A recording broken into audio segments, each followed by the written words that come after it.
the errors you make. Yeah, we practiced I think we practiced 5 or 6 times on FaceTime today. It was kind of rough, but we're gonna get into it a little bit.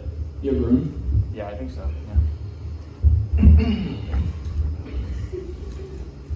Yeah, they say speak from the chest. I think I'm more of a nasular speaker. But my name's Kilty. This is Chuck Bass over here. I don't use mics too much.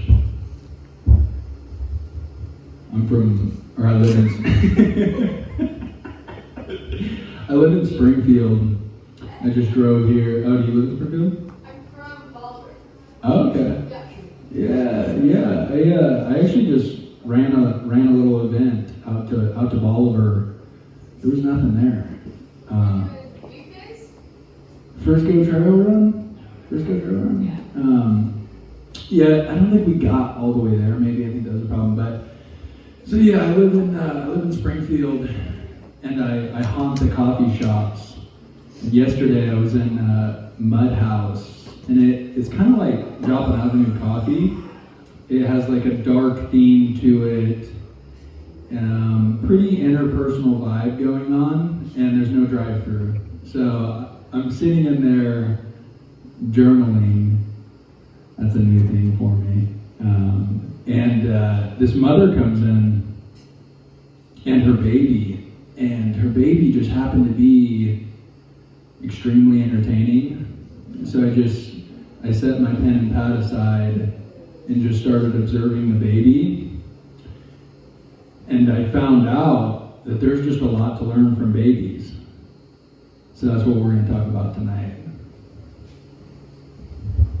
Nice. Hey, yeah, it really is kind of hard to tell what you guys are hearing right now, but yeah, it's nice that there is a baby in the house tonight. Shout out to that baby. Honestly, that baby really nicely illustrates a few of the points we want to make. Sorry, it's like I was going to make an ASMR joke, but those were overplayed. Anyway, yeah, so I guess the first lesson we wanted to touch on that babies teach, well, actually that we need to teach our adults. Babies need this. We need it, apparently, and that's just touch. I think he's going to cite a study. He has some science to back this up, but I think we all sort of feel like we need touch in some ways. And there was a last time that your mother or guardian, maybe this never happened for you, but there was a last time, for many people, there was a last time that your mother put you down.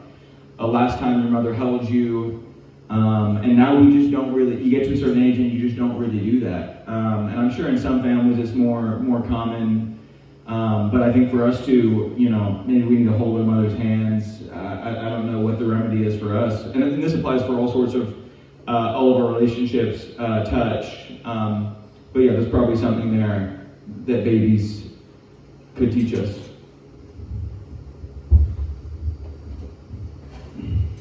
Yeah, so I noticed, and I don't have kids, but I did notice that parents touch babies a lot, right? They're like cradling them and taking care of them in general.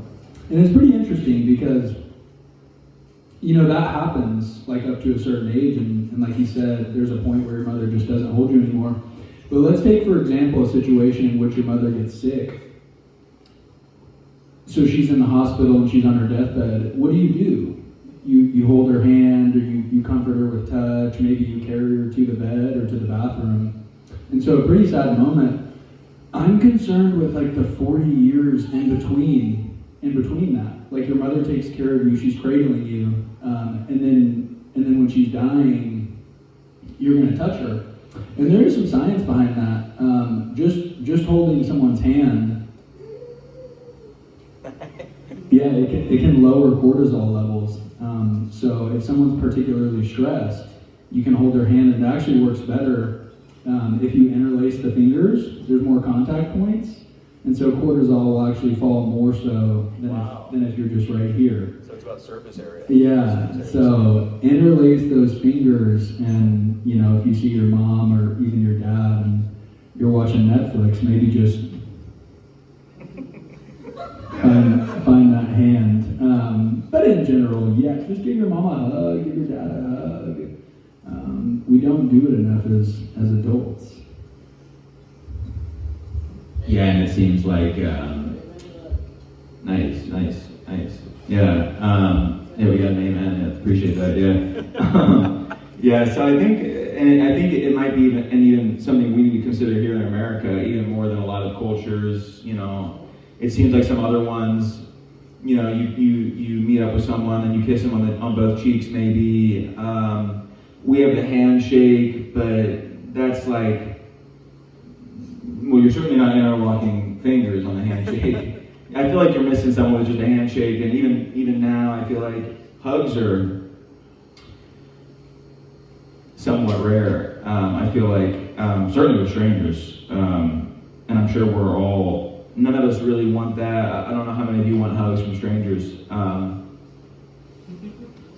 Nice. Well, our guy back there told us that he would oblige that hug. I would love to see it. Can I get this? Yeah, you got it. Yeah, I would love to see two strangers hugs. Well, you know what I'm saying. Hey, if you guys like it, let us know. What do you think about this handshake, by the way? Just up in the air and then interlace. You guys think that's pretty good or not? What is this, France? It was a bad joke.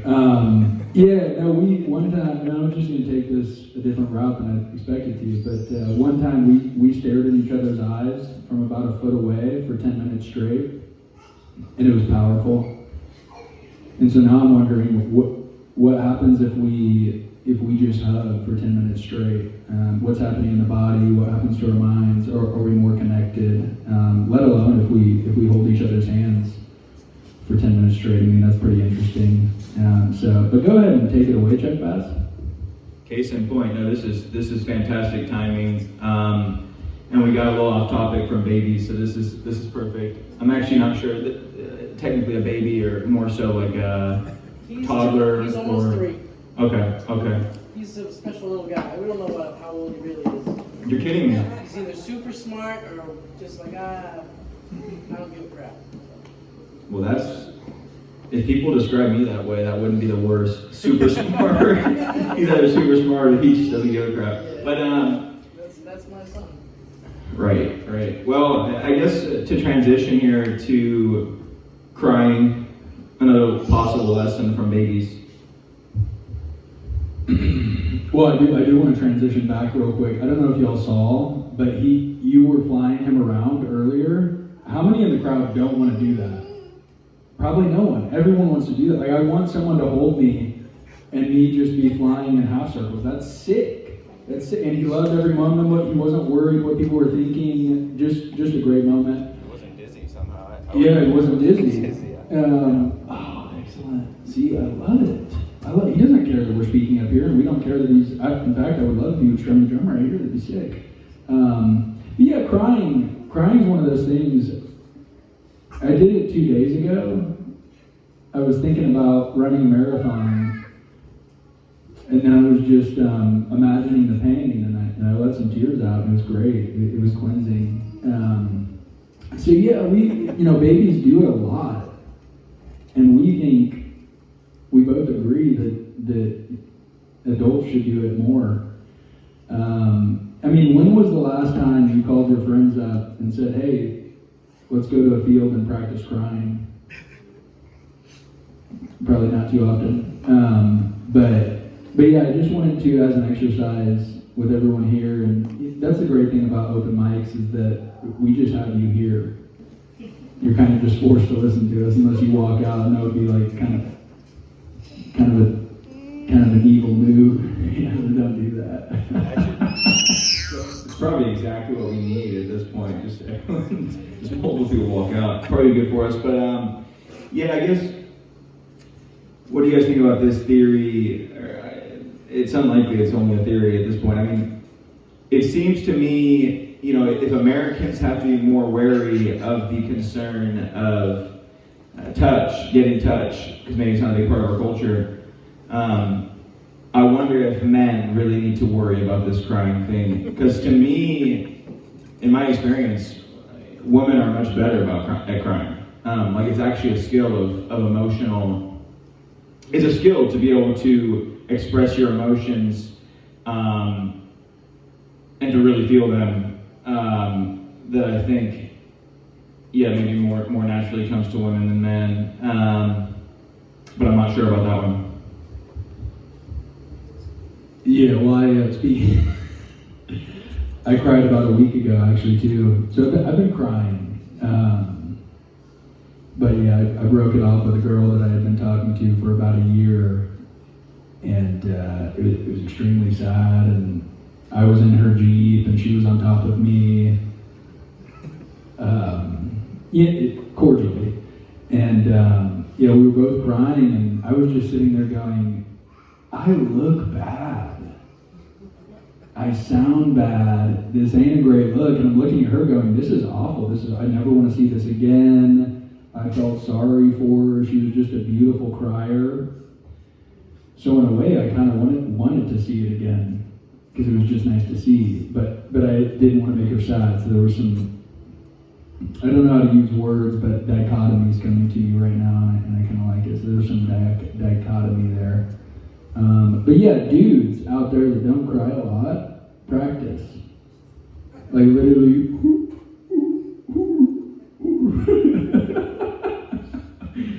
seriously. And then yeah, do we have another point? Yes. Yeah, talk to strangers, man. Like it's crazy. Like this baby, I'm in a coffee shop, and this baby just rolls up onto this stranger. And the baby's like 2 feet away, and his eyes are like moons, like full moon. Like y'all saw the lunar eclipse?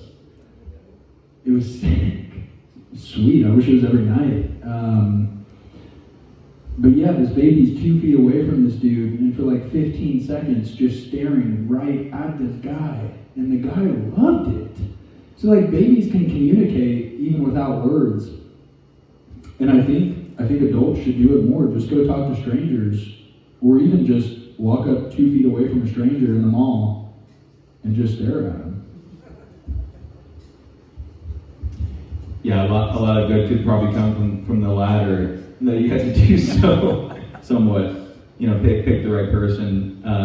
Some people will take that the wrong way, which is unfortunate. I mean, you know, babies, it's almost like they basically universally get a pass for staring at other humans. And I think we all kind of acknowledge it as they're learning, they're just learning about the world and these agents in it. But it's almost like a pure, when a baby stares at you, it's almost pure. There's little judgment, it seems. And it makes you wonder what is the right thing to do to a baby that's just looking at you. Do you know, a lot of people have a baby voice or like a puppy voice, like, oh, hey, you know, they kind of go higher. Maybe is it better to speak to the baby just, you know, hello, baby. You know, not those words, but just actually the same voice you normally use. Should you use that with baby? Should you stick your tongue out? Should you surprise the baby, you know, with weird faces? Should you just stare back at the baby? What's ideal for the baby for it to learn or to get as much out of that experience as possible, maybe to even connect with you? Which is a whole other actually problem that we probably need to talk about someday, is just that we don't connect with a lot of different rungs in our society. Like demographically, like, you know, it seems like adults aren't connecting with Gen Zers. A lot of times, like, if you don't know them, yeah, it seems like that's a problem where we're not cohesively communicating, and there are certain people you don't talk to. Anyway, topic for another day, probably. Though I'm not actually sure when we'd be stopped up here, but yeah, probably a topic for another day.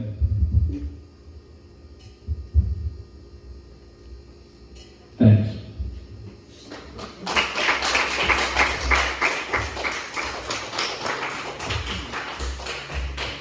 Bring it in for